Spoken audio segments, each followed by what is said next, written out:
కర్నూలు జిల్లా బీసీ ప్రజా సంఘాలకు కుల సంఘాల మిత్రులకు ఎన్ఎస్యుఐ యూత్ కాంగ్రెస్ జాతీయ కార్యదర్శి సోదరునికి అందరికీ స్వాగతం పలుకు. ఈ నెల 16న నరేంద్ర మోడీ గారు భారతదేశ ప్రధానమంత్రి హోదాలో రాయలసీమ గడ్డ మీద కర్నూలు జిల్లా కేంద్రంలో అడుగు పెడుతున్న సందర్భంగా రిజర్వేషన్ల పరిరక్షణ సమితి, రిజర్వేషన్ ఎంప్లాయీస్ ఫెడరేషన్, బీసీ కుల సంఘాలు, ప్రజా సంఘాలు ఒక్కటే నరేంద్ర మోడీ గారికి విజ్ఞప్తి అనుకో, డిమాండ్ అనుకో, లేదా భవిష్యత్తులో జరిగే పోరాటానికి నాంది అనుకో, ఇది ఒక హెచ్చరిక అనుకో. 79 సంవత్సరాలుగా బీసీ సమాజాన్ని మోసం చేసినటువంటి పాలకులారా మేల్కొనండి. మా వాటా మాకి ఇవ్వడానికి సిద్ధం కండి, లేకపోతే మీ పీఠాల నుంచి మిమ్మల్ని తరిమి కొడతామనేటువంటి హెచ్చరికను ఈ గడ్డ నుంచి పిలుపునిస్తూ నరేంద్ర మోడీ గారికి విజ్ఞప్తి.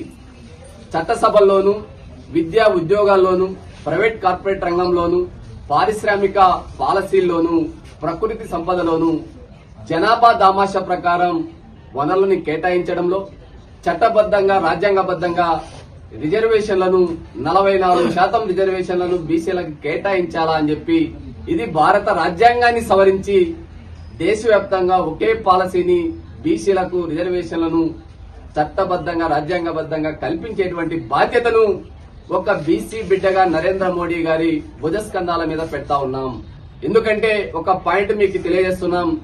ఇదే 2014 ఎన్నికలకు ముందు భారతీయ జనతా పార్టీ దేశంలో పరిపాలించాలంటే వారి హిందుత్వం పనిచేయడం లేదు, వారి ఆర్ఎస్ఎస్ విధానాలు పనిచేయలేదు, వారి ఇసు హిందూ పరిషత్తు వారు ఎన్నుకున్నటువంటి ఏ అజెండా పనిచేయకపోవడం వల్ల ఈ దేశంలో బీసీలను నమ్ముకుంటే బీసీ బిడ్డను ప్రధానమంత్రిగా మనం ప్రమోట్ చేస్తే అధికారం మనకు దక్కుతుంది అని చెప్పి అంతర్గతంగా నిర్ణయం తీసుకుని బీసీ జాబితాలోకి నరేంద్ర మోడీ గారి కులాన్ని, కుటుంబాన్ని చేర్చిన తర్వాత ఆర్ఎస్ఎస్ అజెండాతో ఓబీసీ బిడ్డగా ప్రధానమంత్రి పీఠంలో కూర్చోబెట్టేటువంటి అవకాశం భారతీయ జనతా పార్టీ ఆ రోజు అమలు చేస్తే దాన్ని దేశవ్యాప్తంగా బీసీల భుజస్కంధాల మీద మా బీసీ బిడ్డ ప్రధాని కాబోతున్నాడు అని చెప్పి సాంప్రదాయ రాజకీయాలకు విరుద్ధంగా ప్రధానమంత్రిని బీసీని చేసిన తర్వాత ఈ రోజు 11 సంవత్సరాలుగా నరేంద్ర మోడీ గారి కేబినెట్ లో ఓబీసీ మంత్రిత్వ శాఖ లేదు. ఒకవైపు రాత్రికి రాత్రి అగ్రవర్ణ పేదలకు 10% రిజర్వేషన్లు రాజ్యాంగ సవరణ ద్వారా తీసుకొచ్చినటువంటి మీరు చెప్పుకున్నటువంటి ఓబీసీ బిడ్డగా ఆ జనాలకు ఏం న్యాయం చేశారు అని చెప్పి అడుగుతూ, నిజంగా చిత్తశుద్ధి ఉంటే ఆ ప్రజలు మిమ్మల్ని గెలిపించి ప్రధాని పీఠంలో కూర్చోబెట్టిన దానికి కృతజ్ఞత మీకుంటే వారి రుణం తీర్చుకోండి. రాజ్యాంగ సవరణ ద్వారా బీసీలకు చట్టసభలో రిజర్వేషన్లను కల్పించే బాధ్యతను చేపట్టి ఈ రోజు తమిళనాడు పాలసీనన్నా మీరు కేంద్రంలో దేశవ్యాప్తంగా అమలు చేయండి, లేదు ఆంధ్రప్రదేశ్ లోను, తెలంగాణలోను కంటి తుడుపు చెరగే పాలకులు వారు అధికారంలోకి రావడం కోసం ఓబీసీ కార్డు ఉపయోగిస్తూ ఇప్పటికి 4 సార్లు అసెంబ్లీలో తీర్మానం జరిగింది చట్టసభల్లో బీసీలకు రిజర్వేషన్ అని. అది తెలుగుదేశం పార్టీ కార్యాలయం దాటిపోలేదు, వైఎస్ఆర్సీపీ కార్యాలయం దాటిపోలేదు, టీఆర్ఎస్ భవన్ దాటిపోలేదు.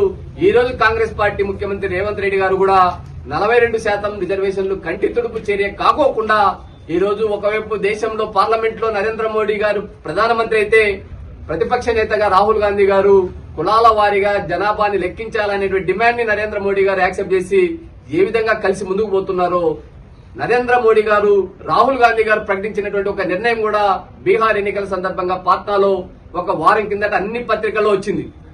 ఈ దేశంలో జనాభా ప్రాతిపదికన అన్ని రంగాల్లో సమానమైనటువంటి ప్రాతినిధ్యం కల్పించాలా.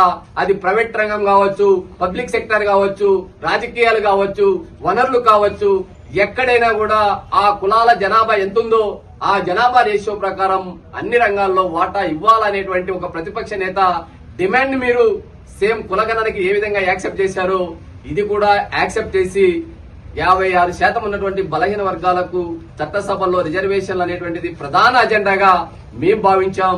ఆ అజెండా అమలైతేనే బీసీలకు విముక్తి జరుగుతుంది, లేకపోతే మీ దయాదాక్షన్ల మీద బతికేటువంటి పరిస్థితి మాకు లేదు.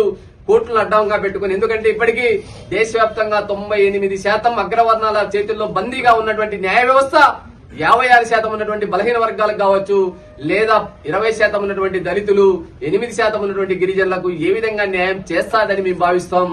దేశంలో జనాభా దామాష ప్రకారం అది న్యాయ వ్యవస్థ కావచ్చు, పార్లమెంటు కావచ్చు, వార్డు మెంబర్ కావచ్చు, పరిశ్రమలు కావచ్చు, ప్రకృతి సంపదల్లో కావచ్చు, వారి వాటా వారికి ఉన్నప్పుడు ఆత్మగౌరవం అనేటువంటిది పనిచేస్తుంది. అంతర్గతంగా ఒక బలమైనటువంటి శక్తిగా ఎదగడానికి వనరులు అనేటువంటిది ఎంత కీలకమో చూస్తా ఉన్నాం.